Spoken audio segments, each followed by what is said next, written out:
శ్రీ గణేశాయ నమః. అందరికీ నమస్కారం అండి. ఈ వీడియోలో 2025 సంవత్సరంలో మే నెలలో అంటే వైశాఖ మాసంలో సంకటహార చతుర్థి వ్రతం ఎప్పుడు వచ్చింది, చవితి తిథి వివరాలు, ఈ నెల గణపతిని ఏ నామం పీఠం పేరుతో పూజించుకోవాలి, ఇంకా రాష్ట్రాల వారీగా చంద్రోదయ సమయాలు అన్నీ కూడా ఈ వీడియోలో అయితే తెలుసుకుందామండి. అందుకని వీడియోని ఎవరు కూడా ఎక్కడ కూడా స్కిప్ చేయకుండా చివరి వరకు అయితే చూడండి. మానవులకున్న కష్టాలను తొలగించే వ్రతమే సంకటహార చతుర్థి వ్రతం. మనకి ఈ కష్టం ఇంకా తీరదు అనుకున్న కష్టం నుండి మనం సులభంగా బయటపడాలంటే ఈ వ్రతాన్ని తప్పకుండా ఆచరించాలి. ఈ వ్రతాన్ని 3 కానీ 5 కానీ 9 కానీ 11 కానీ 21 కానీ ఇలా ఇన్ని మాసాలు ఆచరిస్తానని సంకల్పం తీసుకుని ఈ వ్రతాన్ని ఆచరిస్తే మనకున్నటువంటి కష్టం తప్పకుండా తీరుతుంది. అంతటి శక్తి ఉంది ఈ సంకటహార చతుర్థి వ్రతానికి. అయితే మనకి పురాణాల ప్రకారం ఈ సంకటహార చతుర్థి వ్రతం ప్రతి మాసంలో కూడా పౌర్ణమి తర్వాత వచ్చే బహుళపక్షం చంద్రోదయ సమయంలో ఏ రోజైతే చవితి తిథి ఉంటుందో ఆ రోజు అయితే జరుపుకోవాలి. కాబట్టి ఈ 2025 సంవత్సరంలో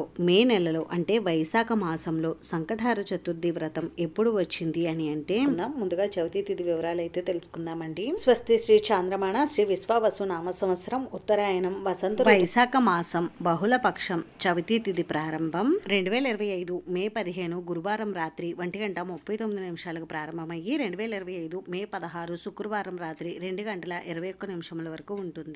ఏ రోజైతే చంద్రోదయ సమయంలో చవితి తిథి ఉంటుందో ఆ రోజు మనం సంకటహార చతుర్థి పర్వదినంగా అయితే ఆచరించుకుంటాం. కాబట్టి 2025 సంవత్సరంలో మే నెలలో అంటే వైశాఖ మాసంలో సంకటహార చతుర్థి వ్రతాన్ని 2025 మే 16 శుక్రవారం రోజు అయితే జరుపుకోవాలి. ఇంకా ఈ మాసంలో స్వామివారికి పూజ చేసేటప్పుడు స్వామివారిని శ్రీ చనక్రరాజ ఏకదంత గణపతి నామంతోనూ ఇంకా పీఠం పేరుని శ్రీచక్ర పీఠం పేరుతోనూ పూజించుకోవాలి అనే పేరు చెప్పుకుని మనం పూజను అయితే నిర్వహించుకోవాలండి. ఇంక ఈ రోజు స్వామివారికి పూజను నిర్వహించుకోవడానికి ఉదయం శుభ సమయం వచ్చేసి 7:11 నుండి 8:53 లోపు మీరు స్వామివారికి ముడుపు కట్టుకుని పూజను నిర్వహించుకోవచ్చు.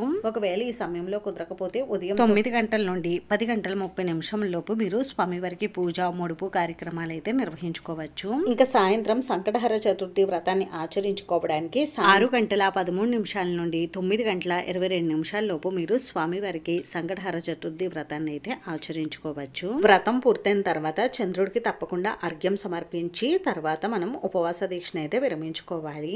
చంద్రుడికి అర్ఘ్యం సమర్పించడానికి రాష్ట్రాల వారీగా చంద్రోదయ సమయాలు నేను ఇక్కడ డిస్ప్లే పైన అయితే ఇస్తున్నానండి. మీరు ఏ రాష్ట్రంలో ఉన్నారో ఆ టైమింగ్స్ చూసుకుని మీరు ఆ సమయానికి చంద్రుడికి అర్ఘ్యం అయితే సమర్పించండి. అంతేనండి. చూసారు కదా, ఈ వీడియో మీకు నచ్చితే ప్లీజ్ లైక్ చేసి షేర్ చేసి సబ్స్క్రైబ్ చేసుకోండి. Thanks for watching.